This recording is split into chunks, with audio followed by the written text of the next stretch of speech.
basically the scapula is hanging there. It is not actually articulating with any bone except the clavicle. It is not, in truth, actually the scapula articulates only with the clavicle. So that is the position of the scapula. So look at it. So if you take the position of the scapula, so posteriorly, you will see that it is actually gliding over the rib cage. So you have the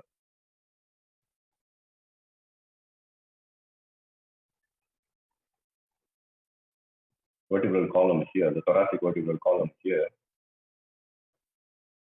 and you have the posterior part of the rib cage here. So this is the area where you will see the scapula.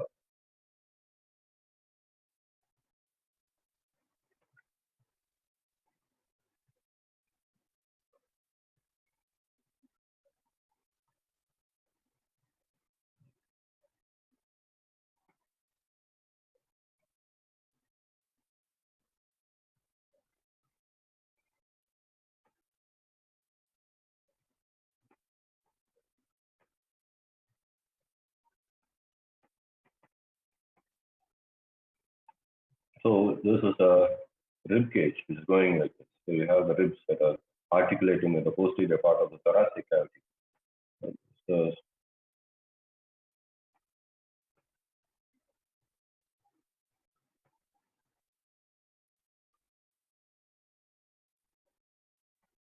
this is the location of the scapula when you look at it from behind, actually. And it's articulating, the acromion process is articulating with the medial aspect of the clavicle. So you have, if you have the sternum here, from the sternum,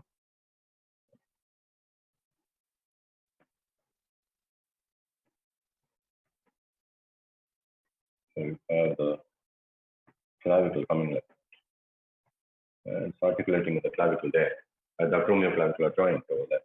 So this is the sternal end of the clavicle. So this is the location. So it's actually articulating only at this one point here. Other than this, it's not actually articulating at any other point. So it is actually held in position by numerous muscles that are located and which connect the scapula to the trunk of the body as well as to the upper limb. So if you have the humerus here, so you have numerous muscles that connect the scapula. So you will have the rhomboid minor and the rhomboid major muscles that connect it here. They connect the scapula to the vertebral column here. And then you have the levator scapulae muscle that goes like this. And then you have the trapezius that connects it to the cervical vertebrae here. All of this area connected to the upper part of the trapezius connects the spine of the scapula to the cervical vertebrae here. And then you have the teres muscles and the subscapularis muscles. So subscapularis tendon, the teres major tendon, and the teres minor, the teres major tendon connecting it to the humerus here. And then you have the infraspinatus muscle tendon coming like this. Then you have the supraspinatus muscle tendon coming like this. And then you even have a part of the latissimus dorsi that connects it to the lumbar vertebrae here. So look at all the muscles that are connecting it to various regions. So when you look at all of these muscles that connect the scapula and hold it in position, you even have the serratus anterior that goes like this and inserts into the medial aspect of the scapula here. All of these muscles are connecting the scapula to the trunk of the body as well as to the upper limb. So it is held in position by all of these muscles which are holding it in position. So the pectoral girdle, during movements of the shoulder, when there are extreme movements of the shoulder, the pectoral girdle will also be moving along with the shoulder. So along with the movements of the shoulder itself. When there are excessive, extreme movements of the shoulder, the scapula and the clavicle will also move. That is, the clavicle will be moving at this joint here. Here at the sternoclavicular joint, there will be slight movement of the clavicle. Like, for example, if you raise the arm, you raise the arm to 180 degrees, a 180 degree abduction of the arm in such a position actually. So the pectoralis, the sternal end of the clavicle will move here and it will raise the clavicle a little bit. And then the scapula will also rotate outward, and outward rotation of the scapula, and along with outward rotation of the scapula, the acromial end of the clavicle will also move upward like this along with the acromion process, because when the scapula rotates outward like this, the acromion process will move upward like this. Right? Along with the glenoid cavity, the acromion process will also move upward like this. So when the acromion process moves upward like this, it pulls the acromial end of the clavicle also upward like this. So the acromioclavicular joint will have minimal range of movement. The sternoclavicular joint will also have a minimal range of movement during extreme movements of the shoulder. So this is all these movements are brought about by the muscles which are surrounding it, and we'll be seeing those muscles shortly. We'll be taking a look at those muscles also.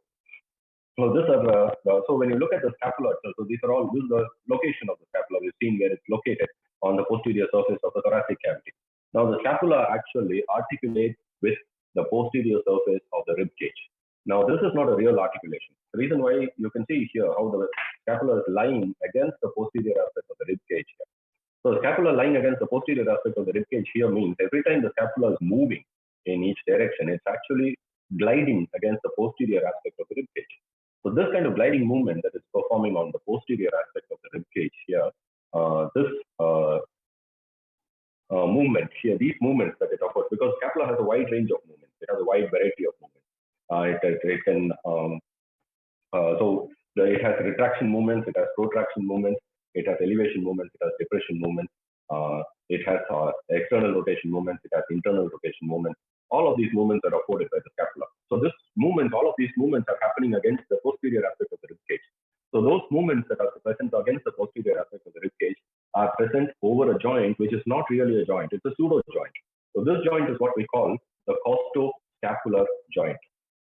We call this the costoscapular joint.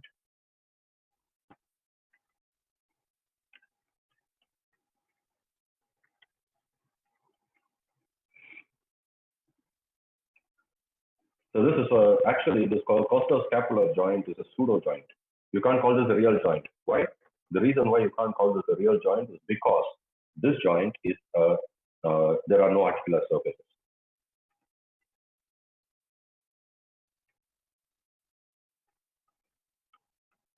There are no articular surfaces on this joint. That is actually the scapula is gliding over the posterior surface of the ribs. The posterior surfaces of the ribs don't have any kind of articular cartilage lining them. Similarly, the anterior surface of the scapula does not have any articular cartilage lining it either. So it is just actually gliding. It's actually muscle gliding at its bone, lubricated by the presence of bursae which are present there, which lubricate the movement actually. That's why the joint is what we call a pseudo joint. Okay.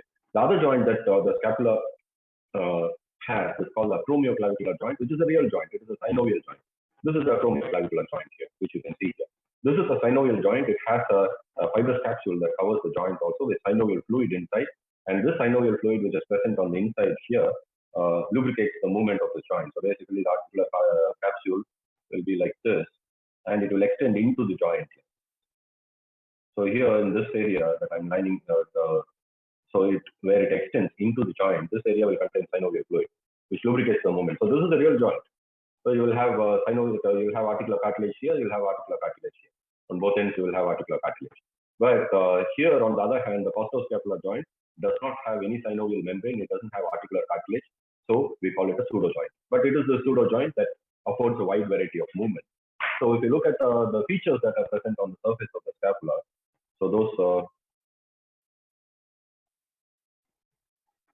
what we see, the anatomical features that are present on the surface of the scapula. So the scapula is a triangular shaped bone, and because it is a triangular shaped bone, the scapula has borders. So those borders that the scapula has, if you look at it, it has a lateral border. So let's take a look at the anterior view of the scapula. When you look at the anterior view of the scapula, you will see it has the acromion process here, and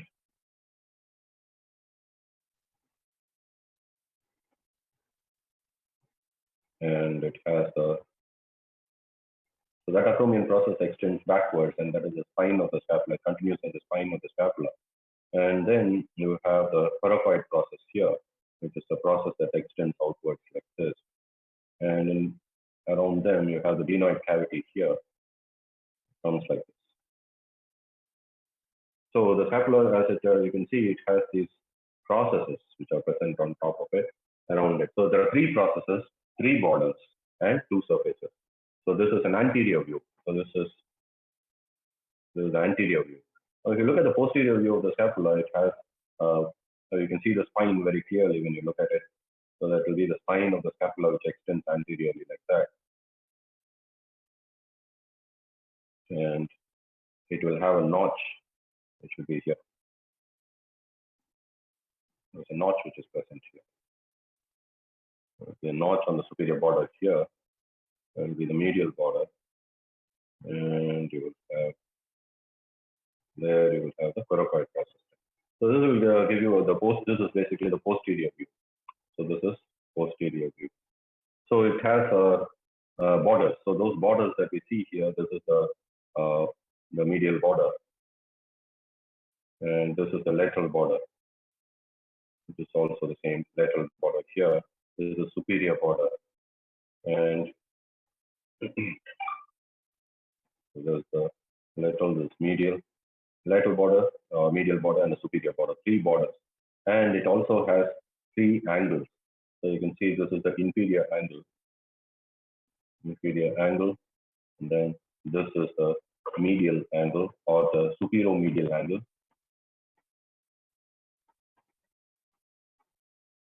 And this is the lateral angle with the glenoid cavity. It also has 3 processes actually. So this is the spine. This projection which is present on the posterior aspect is the spine. The spine extends and curves anteriorly to form the acromion process. And anteriorly, further anterior to that, just below the acromion process and slightly medial to the acromion process, you have another projection which is present there, which is called coracoid process.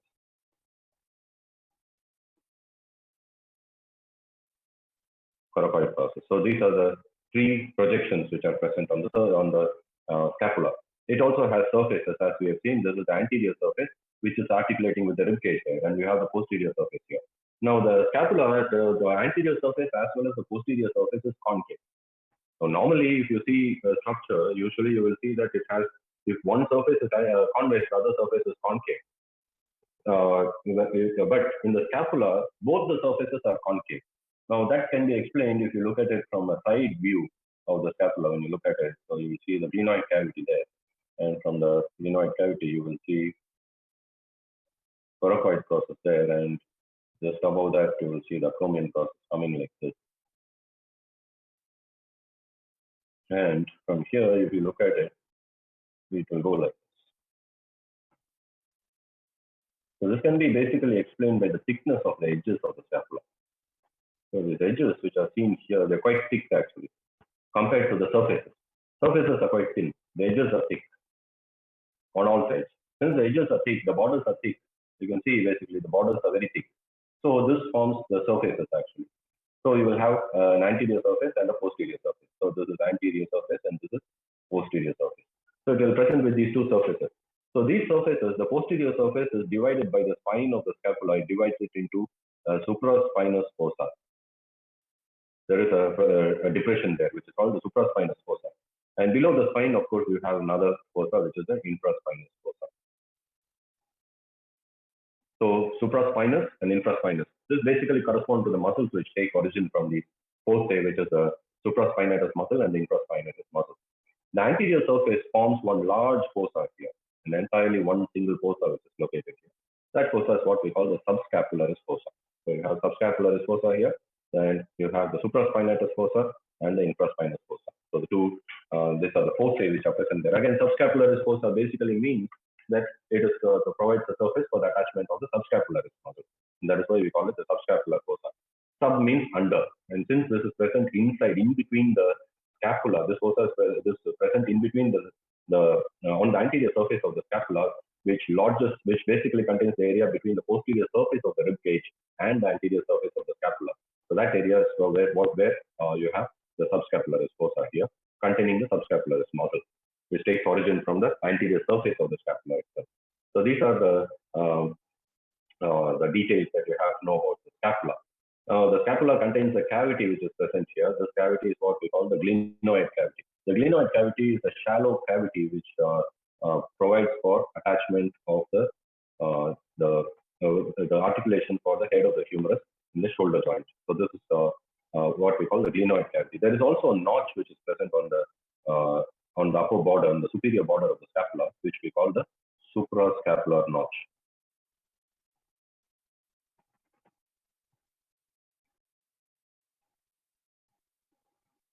The suprascapular notch is important because the suprascapular nerves and vessels pass through this notch actually. And that is the reason why that's the reason for the presence of this notch in that area. So these are the details as far as the clavicle is concerned, as far as the scapula is concerned. And this is so these two bones, that is the scapula and the clavicle put together, form the pectoral girdle. So you can see there is a clavicle there, there's a scapula there, which put together form the pectoral girdle. The pectoral girdle basically forms an area for the articulation of the upper limb. The upper limb basically is suspended and it is attached to the trunk of the body through the pectoral girdle, which is formed by the scapula posteriorly and the clavicle anteriorly.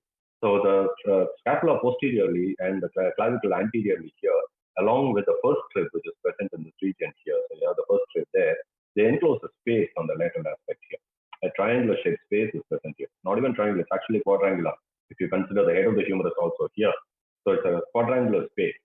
So that space, which is a space which we call the cervico-axillary canal. The cervico-axillary canal is a very important clinical feature because this is the area through which it's present at the root of the neck. And this is the area through which most of the important structures actually pass into the, most of the important structures will be passing into the axilla. So that is the importance of the cervico-axillary canal. So if you look at it from above, it will be looking like this. This is the area of the cervico-axillary canal. So you will have the first rib going like this, and you have the clavicle coming like this.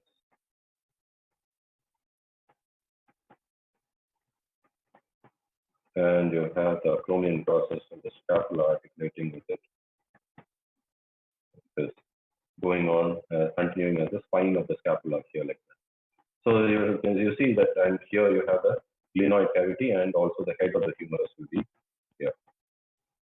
So this is the area of the head of the humerus here. So this basically encloses this space. So this space that it encloses is what we call the cervico-axillary canal. The location of the cervico-axillary canal is here. So you have the neck here, and you have the shoulder here. So you have the chest, and you have the arm there. So this is the area which is the location of the cervico-axillary canal. So it will be